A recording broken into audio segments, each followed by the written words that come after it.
This rhetorical question is perhaps self-answering. A protest called Occupy Wall Street, trying to underscore and gum up the financial industry's influence on who's rich and who's not. Why wouldn't that get extensive news coverage?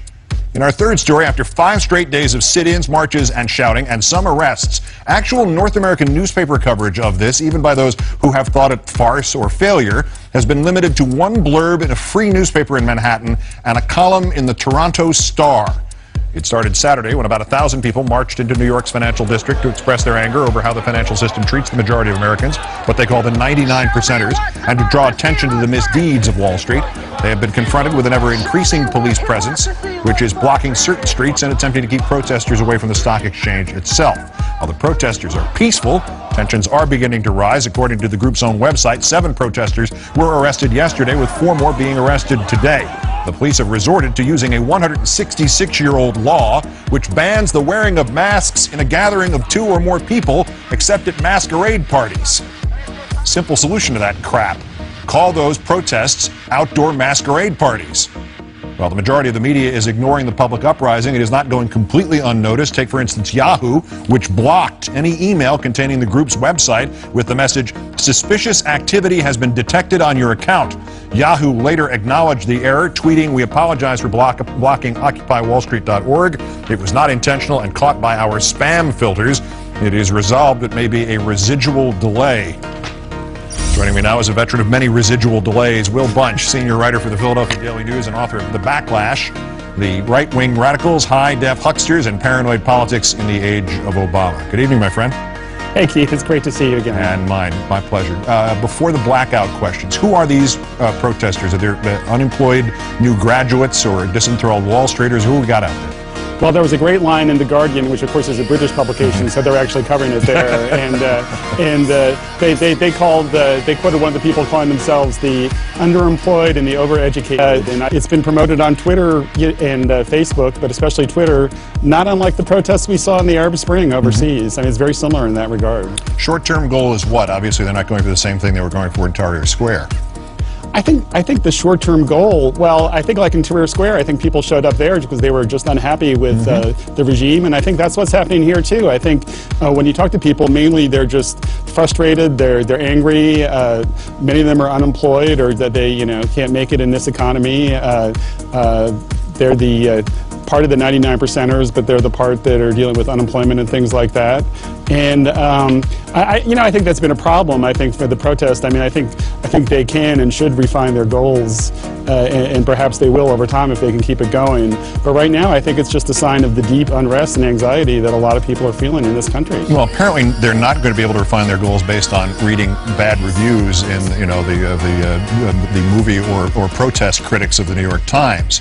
I'm going to ask our director, Chris Bellante, to show those still pictures again and give you an alternate meme as to what they came from. So the crowd shots especially, Chris. Why isn't any major news outlet covering this? Do we have the crowd shots by any chance? Just to give that dimension. That one. That's the one. If that's a Tea Party protest in front of Wall Street about Ben Bernanke putting stimulus funds into it, it's the lead story on every network newscast. How is that disconnect possible in this country today with so many different outlets and so many different ways of transmitting news? It is a real disconnect, and the New York Times, I mean, this is the hometown newspaper of Wall Street, and there have been no print articles in the New York Times to date with these people camping out down there for 4 or 5 days now.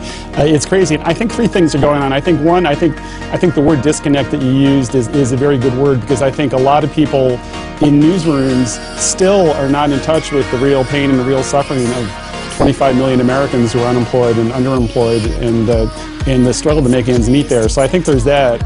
I think there's something else, and the media critic Jay Rosen from NYU writes about this all the time, which is what he calls savvy, which is that it's just kind of uncool for journalists to take these people who want to change the world seriously. That I've seen a lot of coverage, like in the New York Observer's coverage, is basically to make fun of these people.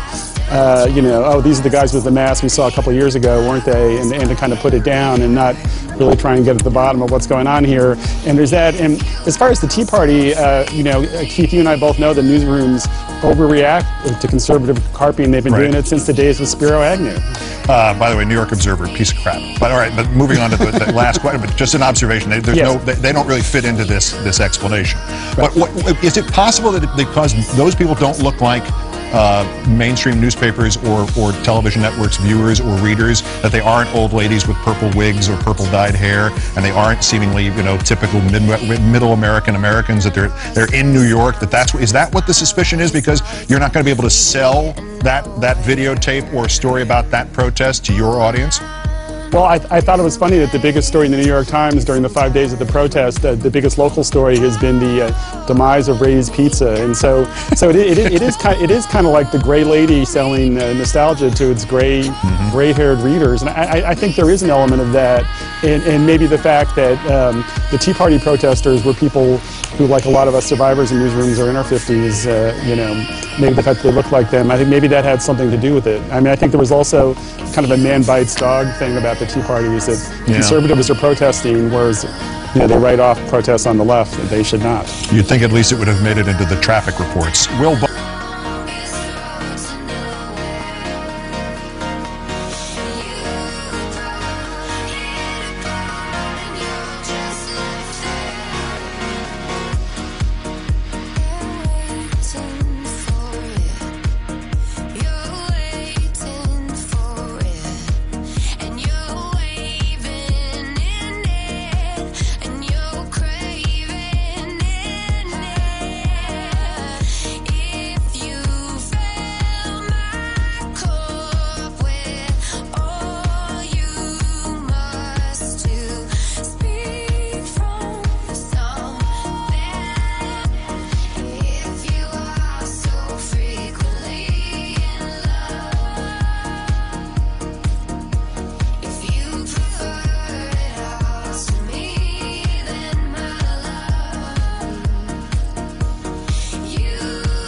This struggle is for all the Troy Davises who came before me. This struggle is for all the Troy Davises who came before me. And all the ones who will come after me. And all the ones who will come after me. I'm in good spirits. I'm in good spirits. And I'm grateful. And I'm grateful. And at peace. And at peace. But I will not stop fighting. But I will not stop fighting. Until I've taken my last breath. Until I've taken my last breath. Georgia is prepared to snuff out the life.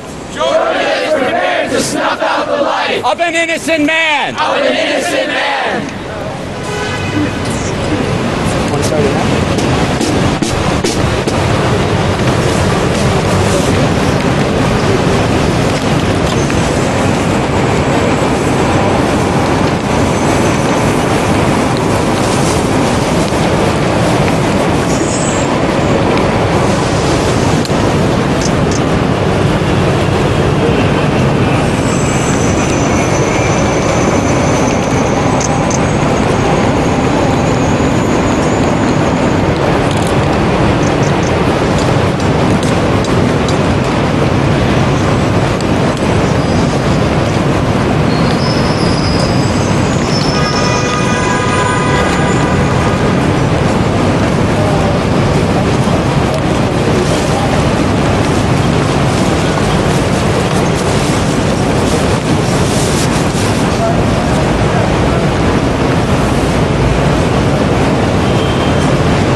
Troy Davis.